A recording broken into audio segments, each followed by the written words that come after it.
ఒకవైపున ఇజ్రాయెల్ మీదన వరుసబెట్టి డ్రోన్లతో మరొక వైపున మిస్సైళ్లతో విరుచుకుపడుతున్న దృశ్యాలు ఒకవైపు అయితే, రెండో పక్కన ఇరాన్లో పెద్ద ఎత్తున ఇరాన్లో ఉన్నటువంటి డేటా సెంటర్ మీద దాడి జరిగింది.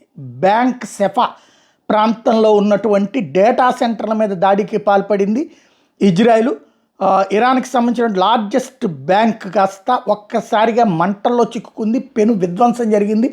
అక్కడే ఈ ప్రజలు దాచుకునేటటువంటి డబ్బులు, బంగారు నగలు, వజ్రాలు ఇట్లాంటివి తాకట్టు పెట్టేవన్నిటిని, దేశం మొత్తం మీద పెట్టేవన్నీ తీసుకొచ్చేటటువంటి స్పాట్ మీద ఈ అటాక్ చేసింది. దాంతో ఓవరాల్గా బ్యాంక్ కమ్యూనికేషన్ సిస్టమ్స్ ఫెయిల్ అయిపోయినాయి. బ్యాంకులో డబ్బులు లేవు, ఇప్పుడు చాలా వరకు తగలబడ్డాయి. అండర్ గ్రౌండ్లో ఉన్నాయా లేదా అనేది చూడాలా. ఇప్పుడు అందులో ఖాతాదారులు అత్యధికం.